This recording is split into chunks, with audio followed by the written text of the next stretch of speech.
thank you for the introduction. It is. It's crazy. You have remained real. You remained authentic.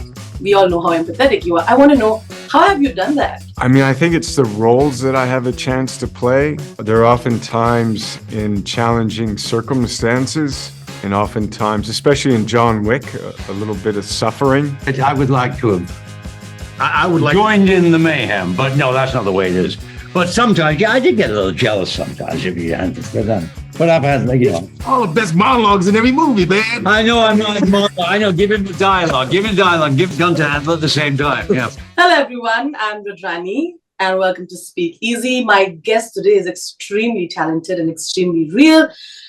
And in this world that's extremely rare, I'm talking about, of course, the fantastic and the empathetic, our very favorite Keanu Reeves. Hello. Thank you for joining in. Hello. Thank you for the introduction. But it's true. I meant every word. You have remained real. You remained authentic. We all know how empathetic you are. I want to know, how have you done that? How? I don't know. Hopefully it's a good thing I think it's the roles that I have a chance to play. They're often times in challenging circumstances, and oftentimes, especially in John Wick, a little bit of suffering. So if I come off as empathetic, that means the audience is empathetic. I think that kind of can bond us and bind us, to the human condition. Beautiful. I love that. I'm almost expecting you need to be a fighter if you want to love comment that went viral on internet. Post you said it to in Drew's show. I'm expecting something like that from you. You're a man of wise words. I don't know about that, but anyway, thank you. Okay, of course, John Wick. It's a reunion with Chad and you, so I want to know, that must be exciting. There is Matrix, and this, of course, turned out to be absolutely fantastic and a global hit. And then a very different story with John Wick, but then it's a collaboration with Chad again. Life seems like it's come to a full circle in some way, isn't it? Yeah, I mean, it's we both, Chad and I, are so grateful to the Wachowskis for the experience of having the chance to work with them and to learn from them as visionary filmmakers and such talents. I think we both learned a lot from them and have been inspired by the Wachowskis and the Matrix films. And, we share certain sensibilities, especially in action and character and storytelling. So it's been great to work with Chad and to have all that history between us, for almost, over 20 years, so it gives Chad and I a shorthand, and it gives us a unique bond, and it gives us a shared vocabulary, a cinematic vocabulary. Mm-hmm. Tell me one quality of both Neo and John Wick that you feel is very close to you in real life.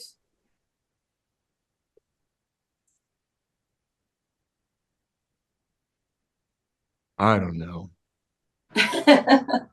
Grief and anger. Real emotions from both the characters. Say, I hope bahut pyar means lots of love in Hindi. So, bahut pyar to you, Keanu. Thank you so much, and to you as well. And I hope that we get to see so much more of this because it's kind of a series that we've loved. It's a film that I'm sure it's going to do really well. So you're excited about John Wick. Thank you. Me too. Hopefully people enjoy it. I know the action looks kick-ass. Absolutely, in the trailer. It is. It's crazy. Crazy. All right, on that note, thank you. Like I said, namaste, sending you lots of love. And bye. Bye-bye. My guests today are extremely talented. I'm talking about the cast of John Wick. Ian and Lance joining in. Hello, welcome to India and welcome to Zoom TV. Thank you. Thank you. Thank you. I'm really excited. You're like this guide. You're like this very important person in John Wick's life. Like he's surviving. Without your characters, John really wouldn't survive. Who has been that one person from the industry in your careers, and both of you have had such interesting careers, who you feel like is similar with the kind of relationship that you'll have on screen with John Wick, where you felt like, you've also sort of made it here because of that one or two people in your career? Oh, I think anybody that says they did everything on their own, I'm sorry, all billionaires think they did it on their own. I did it all on myself. There was never anybody to help. Everybody has help from some area, be it your wife, be it an agent, be it a lucky break, be in the right place at the right time. Some people never get it. So yeah, I've been extremely lucky in my in the last 60 years in terms of people I've worked with and et cetera, et cetera. It's been a fascinating business. I mean, it's tough for me because I think when you, Right. similar to what you said, there's been so many people, but as I'm sitting here thinking about it, as interesting as it was me, may sound, you were number two on the list. But I wouldn't say so many. Like, the first person that came to my mind was Eric Overmyer for Bosch, and before that was David Simon. But I would have to say more than anybody else, my ex-wife, my kid's mom. Even after we split up, she did whatever she could to make sure that I was supported in my career and that I was in the kids' lives. And I mean, because my daughter was born before I started acting, and my son was born while I was in drama school. So I spent the first 10 years of my career trying to juggle raising two little kids and making ends meet. And then after we separated, really like paying the rent and still getting work. So through thick and thin, she was there. I'm good. Sorry. I'm good. I've got the heck yeah. But that is beautiful. I wish I told one a story like that. My God, that came. That is It's true. I'm full of grace. I love it. That is beautiful. But on that note, I also want to say, what is one thing you hope that the trajectory of your characters go? Where do you hope that there could be something about your character that you could change? What would you change? I'd change it that I could have killed more people. I love that. I would like it. I would like to have. I would like joined in the mayhem, but no, that's not the way it is. But sometimes, I did get a little jealous sometimes if you had to. But I've had, all the best monologues in every movie, man. I know, I know. Give him dialogue. Give him a gun to handle at the same time. Yeah. I'd still be alive, but I don't know if I can say that because that's a spoiler. So that would be my big thing. But if I had to choose a second one, it would be that I kill more people. I love how both of you have a very natural swag. Both of your characters have that. Killing more people will just add to it. Somebody's going to do something else, no? I don't think they want to give everything to you. Thank you so much. Thank you so much. Thank you, John. Thank you. My guests today are very special. They're also extremely talented. I'm sure you know who they are. And of course, the cast of John Wick Chapter 4. I have Hiroyuki and Shamier, both very, very talented. Welcome to Zoom TV and welcome to India. Hi. Hello. Thank you for having me. Thank you. Thank you for joining in. I'm going to start with Hiroyuki. You, of course, are an absolute legend. You've done some fantastic action films, and, everybody knows that. But what's interesting also is that, you are extremely involved in the movies that you are. It's important, right? People talk about representation, but they don't always make sure that that's done in the right manner. I know that a lot of your films, you're often asked to sort of look at the character, the costumes and everything. Tell me why that is important for you, we had Yen who wanted to change the name, and of course, Chad, did that, and he took all the inputs, and I think that's what a collaborative process should be. So I would like your comments on that. Yeah, I've done a lot of action film, but also just no action or comedy or melodrama.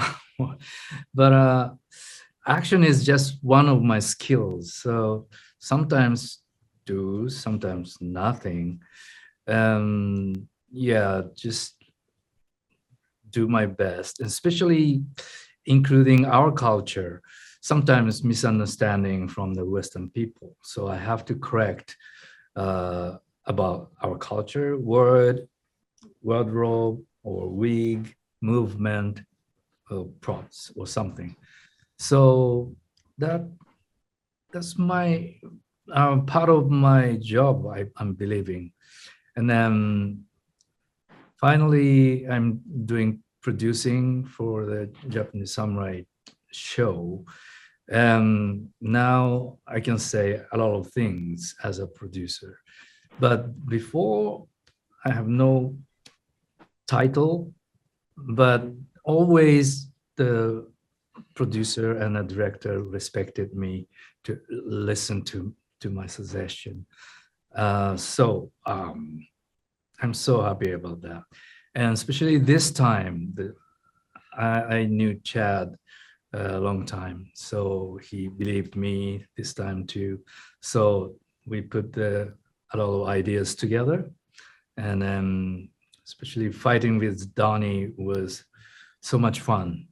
He has experience, so easy to corroborate, put the idea together, and Chad just enjoying our collaboration and chemical reaction or something. So that was a great situation for me. I love that. Fantastic to doing that. Kudos. Shamier, of course, you're someone who's really, takes in all the feedback when you go for films, and you take it very seriously. I remember you slept in the same bed for Stowaway to get in the skin of the character. And I know you've spent hours in the dojo to get the things right. So tell me about that. Yeah, I mean, my process, I think notoriously has been very, known as to be very immersive. My process is immersive because it's rooted in anxiety most of the time and not wanting to mess up. Similar to a student, studying for an exam and wanting to get as close as they can to perfection. And so that's kind of how I approach the work. And obviously going into a franchise that is beloved and has a huge following, there's a lot of pressure there. However, I put my blinders on, I lock in, and when meeting Chad on this project, he had warned me and said it's going to be a lot of work. And I told him work's my middle name.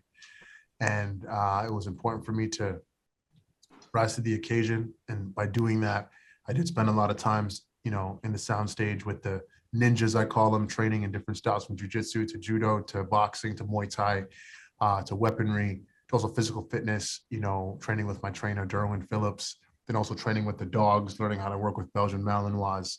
I mean, it was a process. I had no time for myself. However, it was all worth it. And, it's just a testament to the incredible team, and especially led by Keanu Reeves, who is the ultimate samurai. And, I definitely pay my homage and respects. I love that. Thank you so much. And I must say that I love that you're fighting stereotypes and doing the great action scenes, both of you. So I'm looking forward to John Wick. Thank you for joining in. Bye. Thank you. Bye. Have a good day. My guest today is very special. He pretty much knows everything about action, I think. He's also the mastermind behind one of the most loved action franchises, John Wick. Chapter 4 is here, and we're going to talk so much more about that. Hello, welcome to India, and welcome to Zoom TV. Thank you very much for having me. Of course. I must ask you, Chad. And I just, reminded Keanu, it feels like a full circle because, there was you who was playing his stunt double in Matrix, and here you are. What a fascinating journey this has been for you. Very interesting. But does it feel like it somehow makes sense? Somehow this is what was meant to happen.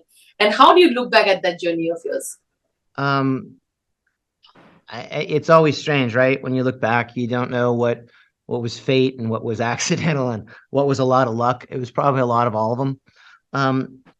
I've been very fortunate. I got exposed to very good people that helped train me. I've always loved cinema, and I've always been lucky enough to work with people who have been hired by people who have been trained by people that love cinema as much, even more than I do. So, a big part of it is just love of what you do. And I think people that love the same things kind of gravitate towards each other. So serendipitously meeting Keanu, yes, I got to be a stunt double, but it was over the years that we just realized we had common interests. I mean, it was a very professional relationship for a lot of it, as any good stunt person or cast member would keep. Always a pleasure to see each other, but it was very professional. And it was only much later when our interests changed, where Keanu was directing a film for himself, Man of Tai Chi, that I was lucky enough to help him on.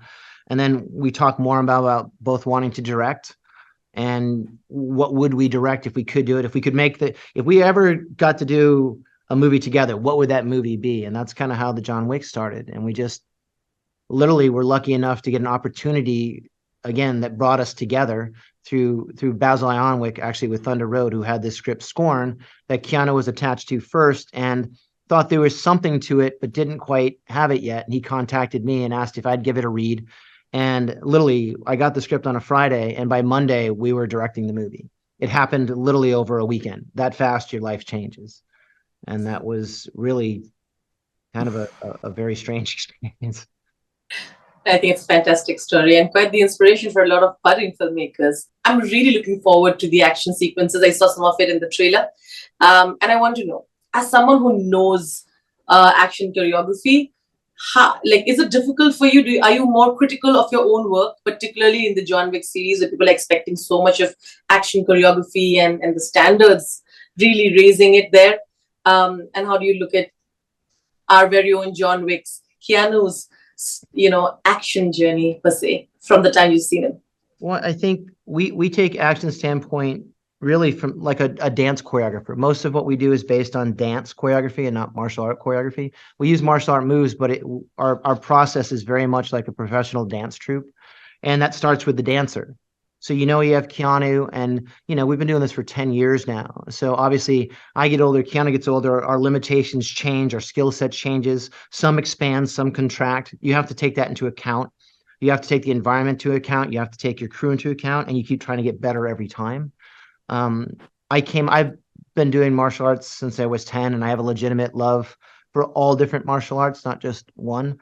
And I think that's what's fascinating about the martial art community is there's so many different things. It's not a matter of what works or what's effective or how do you hurt somebody. It's just, to me, it's all like dance. It's beautiful. It's motion.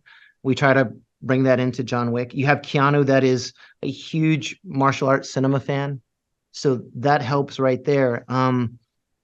Do we ever think about outdoing ourselves or trying to raise the bar? I don't really think we ever come into it. I mean, maybe in the back of my head, we were like, okay, make sure we just do better. But I think that's it, right? You just want to do better every time. You want to expand, and we have a loyalty to our audience, or the audience, meaning we just want to, all the things we love, we'd like to try and get it out to show people that may haven't seen Sambo or Jiu-Jitsu or all these different kinds of choreography. We'd like to get it out and make it interesting for them. Keanu and I love the cinematic experience of being shown something different in the theater for anybody's film. So we want to give that back somehow through our films. So I think that's really the only bar we try to live up to is, did we do better than last time? And do we think you'll love it? That's the best kind of bar. I'm going to wrap. And of course, using minimum VFX and keeping it real even there. I don't think it's easy. I have nothing against visual effects. I love enhancements. I think there's a real legitimacy to trying to do it practically, to stretch the talents of people as much as we can. And again, I don't always think the easy way is the right way. I think the safe way is the right way. So we use VFX to enhance our ideas, but never in place of creativity. If there's a way I can save my stunt guys or Keanu a few bumps and bruises or make what we're trying to achieve safer, I'm the first one to throw that out there. And the utility and the promise of VFX is awe-inspiring. They've changed the industry. It's a huge part. We love them to death. I wouldn't know how to make a movie without them, but I do believe that we have to try to be creative first. I'm for anything that relies on creativity and doesn't try to replace creativity. That's all. You found the balance, and I think that's perfect. Thank you so much, Chad. Lovely chatting with you, and I'm looking forward to John Wick Chapter 4. Thank you. Thank you.